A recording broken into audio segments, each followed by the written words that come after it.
Did you feel like there was a people think I'm trying to take Jim's place or? Yeah, hell yeah. Yeah. There was definitely, because I was coming with flow and style. You know what I'm saying? Because at the end of the day, I was like, see, Cam was in Florida for a minute, so he didn't really know what was going on in Harlem as far as style, the trends, you know? So I was coming on some rugby slime shit.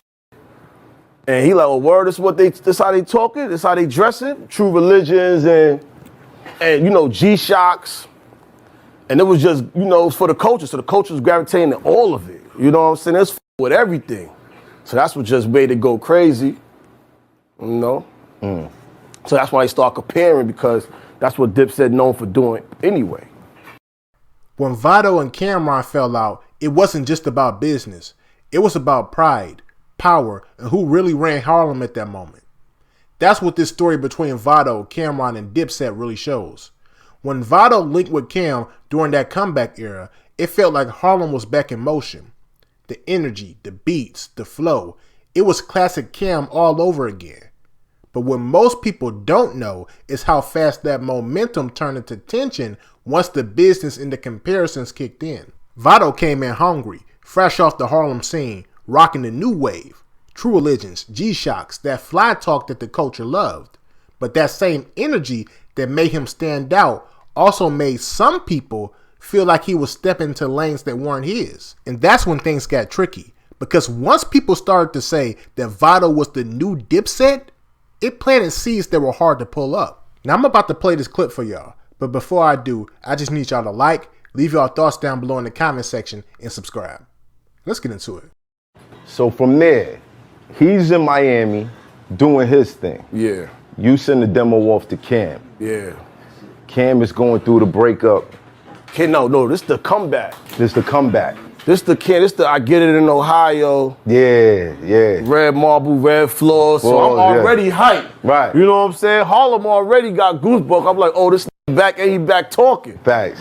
So I knew some close to him, like, you know, shout out to Sugar. So I ran down him like, yo, I need to get with Cam. He like, yo, you know it's crazy. I was saying that because I know Cam needs somebody. I'm like, yo, I need to get with Cam. Tell Cam, holla at me. You know what I'm saying? Cam slimed at him. He slimed at Cam. Cam reached out to me, hit my man Tito.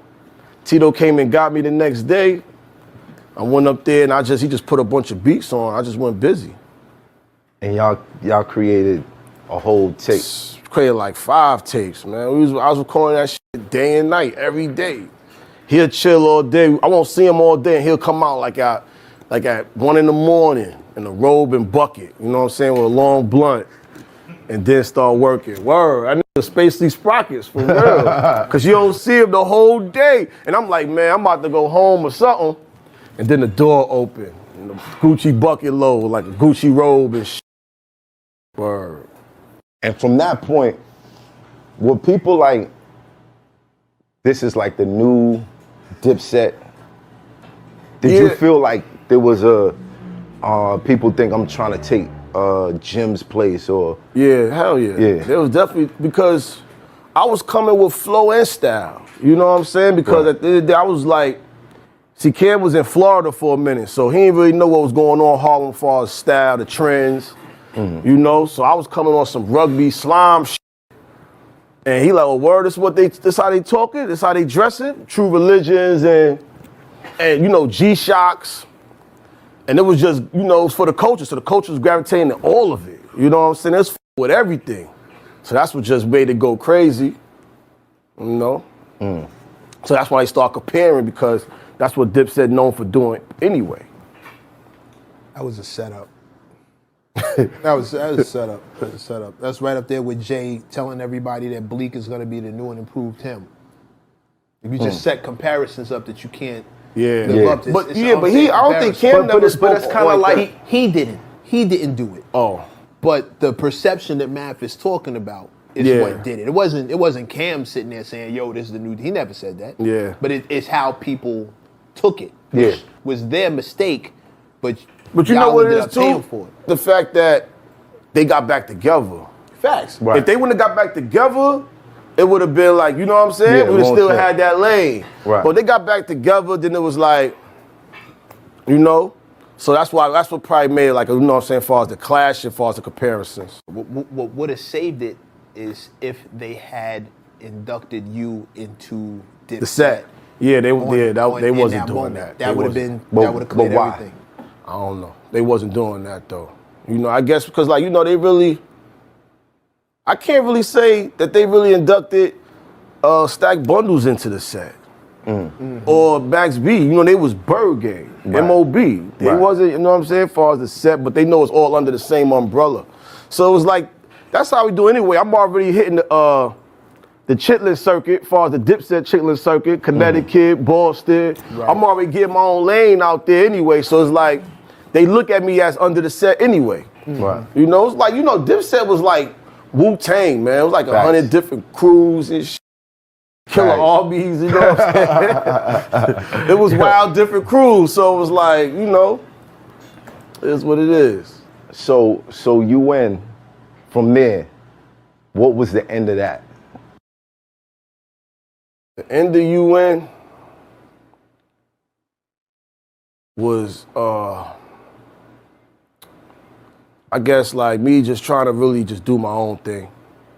You know what I'm saying? I felt that me and Camden reached a point where I could just, like, it was time for me to, you know what I'm saying? Because I knew where his plans, we ain't had the same plans. You know what I'm saying? It was just like that. We ain't had the same plans. He was going one way, and I wanted to go another way. So, you know, I started, and I got, you know, I got with Khaled, and I'm thinking, you know, with Khaled, well, all right, now I'm about to be on these good old group tracks joints, he had, word. group hits. Facts. You know what I'm saying? I'm out of Welcome here. to This my is a hood and all that shit. Yeah. This really a no-brainer. Right. You know what I'm saying? I'm over here. I'm about to jump on these shits, and I'm gonna make sure I'm gonna kill every nigga on this shit, and I'm out of here. Right. Didn't go like It didn't go like that. Nah, you know. Those was his babies. So he real picky when it comes to that type shit. Like, he ain't just putting you on that. For real. So the Khaled situation happened during UN? Yeah, it happened right after. You know what I'm saying? I was on Interscope. Then when I left Interscope, I was a free agent. Khaled found out and came to my crib in Jersey. Like, yo, come downstairs. You know, and he was like, yo, I want to sign you. He didn't even know me and Cam stopped, like, working together. He didn't even know at the time. He just thought he was signing me and I was still with Cam and whatnot. But I was just doing my own thing. Right. So you and Cam did split Yeah. before then.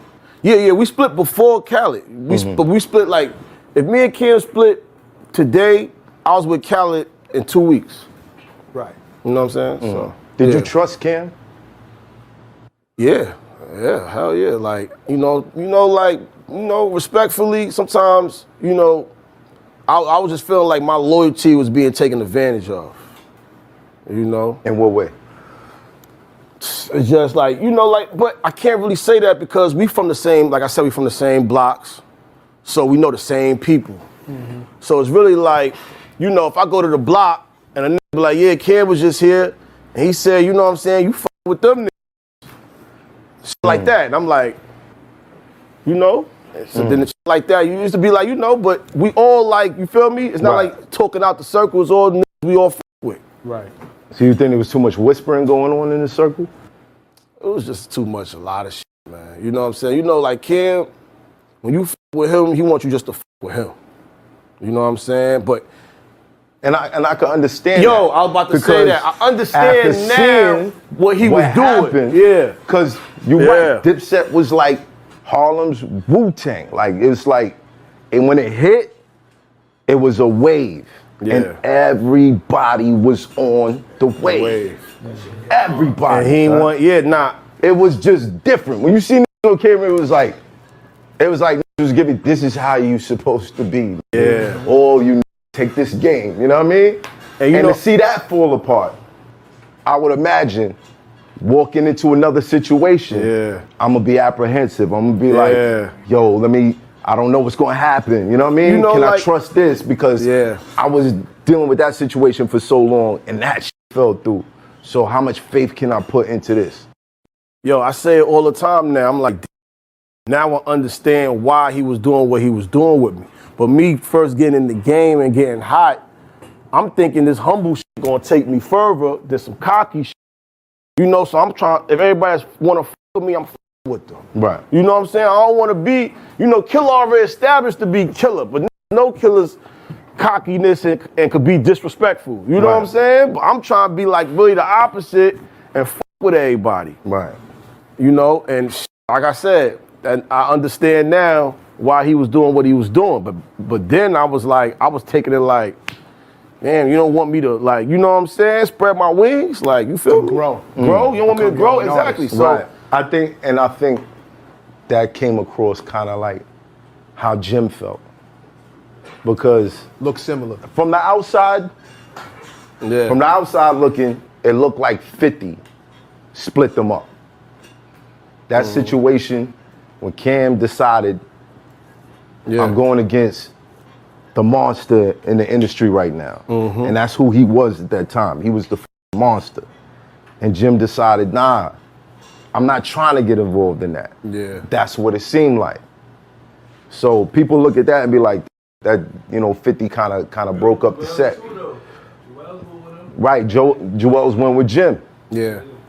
So for Cam, I'm like, that kind of hit. Yeah. Like, how you don't ride with the set? Yeah. Nah, that's So, some real shit. So yeah. when he seen me like hanging with the set and shit, he like, yo, like, nigga.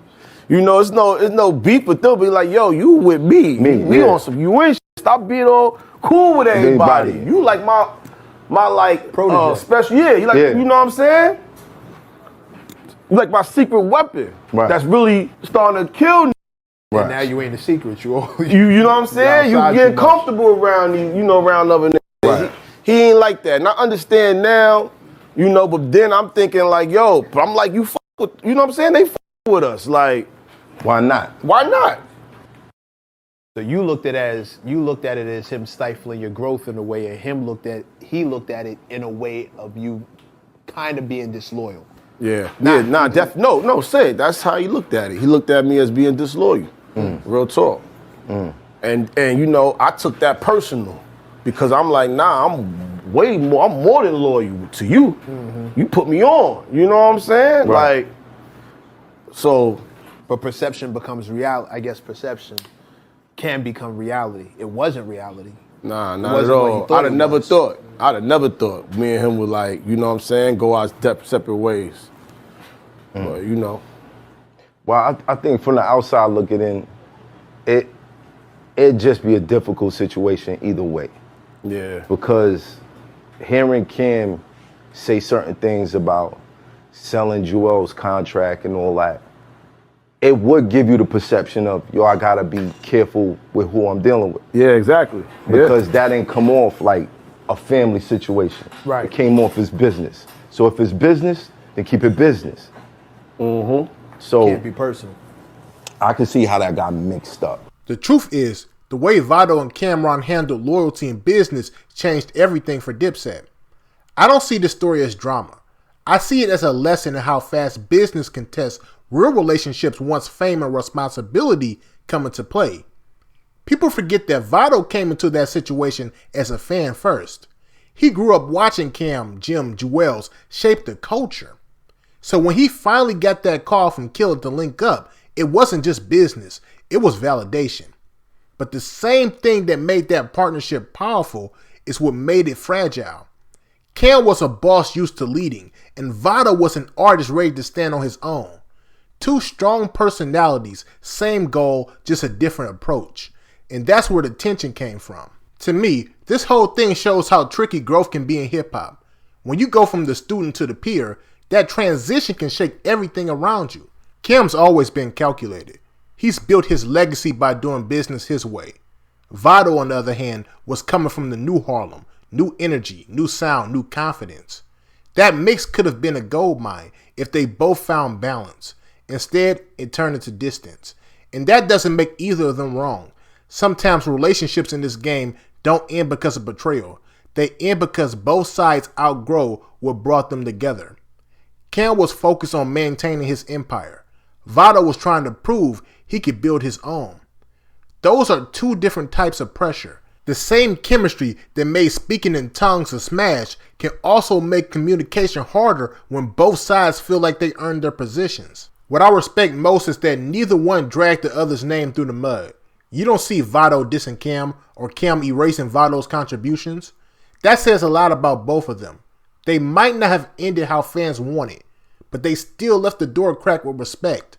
And that's rare in hip-hop. A lot of partnership ends with shots, subliminals, and bitterness. This one ended with maturity, even if it was silent. I think sometimes we forget that loyalty and success can't always live in the same house. Once the money, expectations, and creative control start moving around, everybody's version of loyalty changes. What's loyalty to an artist might look like rebellion to a boss, and what's business to a boss might look like betrayal to an artist. That's why communication matters more than contracts. Both of them prove something. Cam showed he could still find and develop talent in the new era. Vado showed he could stand on his own too without losing his authenticity. That's not failure, that's growth. Sometimes growth just looks like distance. So let me ask y'all this. Do you think Cam'ron and Vado could ever rebuild that chemistry again if it was strictly about music and not business? And in your opinion, which matters more in this game? Loyalty or legacy? Let me know your thoughts down below in the comment section and make sure you like and subscribe. Peace.